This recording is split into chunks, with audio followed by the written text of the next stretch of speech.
बिस्मिल्लाहिर्रहमानिर्रहीम। उर्दू सीखिए, 7वां वीडियो है ये। इंशाअल्लाह खा इंशा के शेर से लुत्फ़अंदोज़ होइए। न छेड़ ए निखते बादे बहारी राह लग अपनी, तुझे अटखेलियाँ सूझी है हम बेजार बैठे हैं।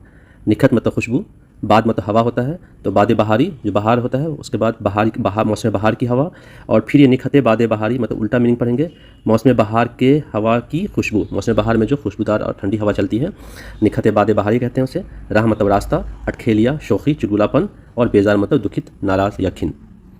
आज हम 2 नए लेटर्स पढ़ेंगे। एक है छोटी ए और दूसरी है बड़ी ए। इसका उच्चारण जो होता है हिंदी में दीर्घ ई होता है। ये उर्दू वर्णमाला का 36वां अक्षर है, और इसका जो उच्चारण होता है वो उच्चारण 2 तरह से होता है, ए और ए। इसे हम देखेंगे आगे। तो इसे लिखना सीखते हैं, बहुत ही आसान है। उर्दू के जो हरूफ है इसे ऊपर से लेंगे, यहाँ से देखिए ऐसे लेंगे, अब ऐसे भी लिख सकते हैं, ठीक है। और ये बड़ी ये जो है उसको भी ऊपर से लेंगे, ऐसे। ये निशान जो मैंने दे रहा है ऐसे नहीं, ऐसे, हाँ, ऐसे भी लिख सकते हैं आप। आगे धीरे धीरे सीखेंगे आप, तो इसकी प्रैक्टिस कीजिए। ऐसे लिखिए बड़ी ये। उर्दू अक्षरों के बारे में कुछ ज़रूरी बातें जो आज हम छोटी ए और बड़ी ए के बारे में बताएंगे। ये दोनों एक्चुअली उर्दू के जो 10 लॉन्ग वॉवेल्स आते हैं उसमें से 1-2 हैं। ये दोनों एक से ज़्यादा वॉवेल का प्रतिनिधित्व कर सकते हैं या करते हैं, जो हम इसी वीडियो में देखेंगे। ये और ये बड़ी ये छोटी ये जब दोनों लफ्ज़ों के शुरू में आते हैं तो ये कॉन्सोनेंट का किरदार निभाते हैं। तो इससे ये पता चलता है कि ये कॉन्सोनेंट भी है, वॉवेल भी है, हाइब्रिड लेटर्स हैं ये। यहाँ देखिए उर्दू अक्षरों का जो क्रम है वो यहाँ एक दफ़ा देख सकते हैं। इसमें ये कहाँ आता है, ये छोटी ये यहाँ और बड़ी ये यहाँ। अब हम दोनों से बनने वाले कुछ हरूफ देखेंगे।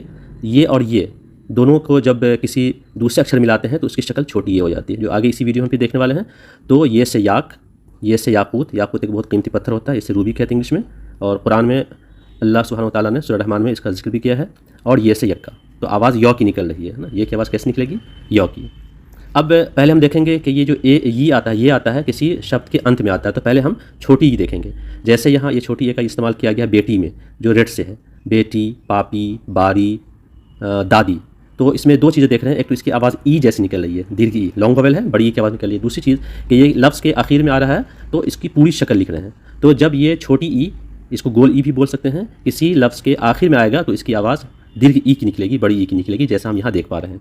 और अगर बड़ी ए, लंबी ए किसी हरूफ के आखिर में आए, जैसे यहाँ हम देख रहे हैं बेटे, नापे, आते, सारे, तो हम सिंपली देख रहे हैं इसकी आवाज़ ए जैसी निकल रही है। दोनों में बहुत ही क्लियरिटी है। छोटी ई की आवाज़ ई निकलती है, दीर्घ ई, और इसकी आवाज़ जो है ए की निकलती है। और दोनों में ख़ास बात यह है कि दोनों जब लफ्ज़ के आखिर में आएंगे तो अपने पूरे हरूफ में लिखे जाएंगे। उर्दू के सारे अल्फाज के साथ यही मामला है।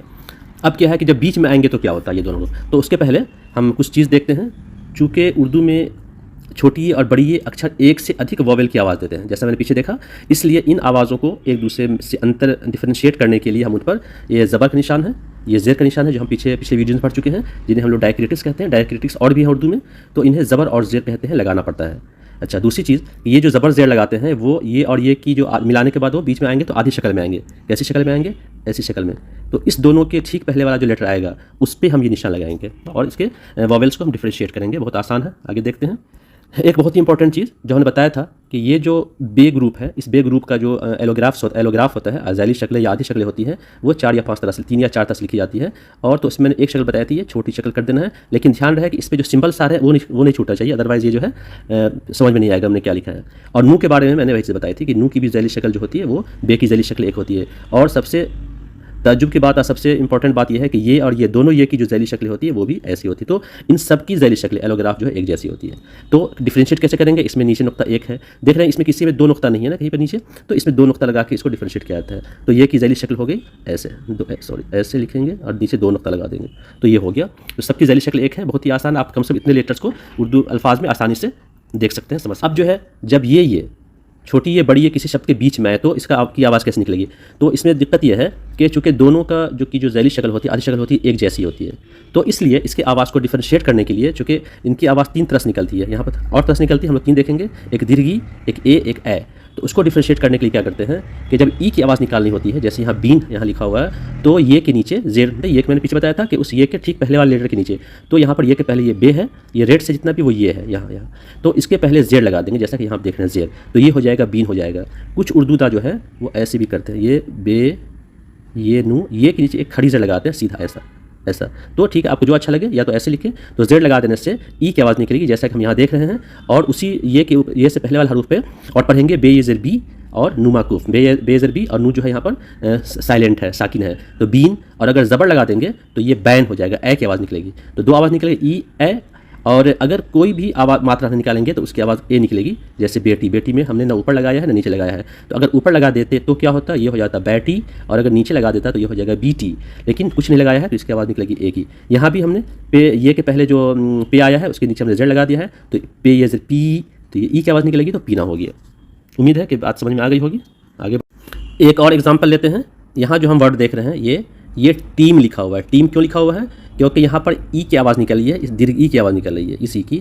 और ये के पहले जो लेटर टे आया है उसके नीचे जेड लगा दिया गया है, तो टे एज ए टी, और फिर मीम पे आके आवाज़ को रोक देंगे, टीम, ठीक हिंदी की तरह। और यहाँ पे फिर एक बार फिर जेड लगा देने से ये रीत हो गया है। और अगर इसकी यहीं पे अगर कुछ भी नहीं लिखा है तो ये रेत हो जाएगा, क्योंकि ए की आवाज़ निकलेगी। तो दीर्घ ई निकालने के लिए जेड लगाएंगे, और ए लगाने के लिए ज़बर लगाएंगे, लेकिन ए की आवाज़ के लिए किसी भी तरह के एराब का इस्तेमाल नहीं करेंगे, डायक्रिटिक का इस्तेमाल नहीं करेंगे।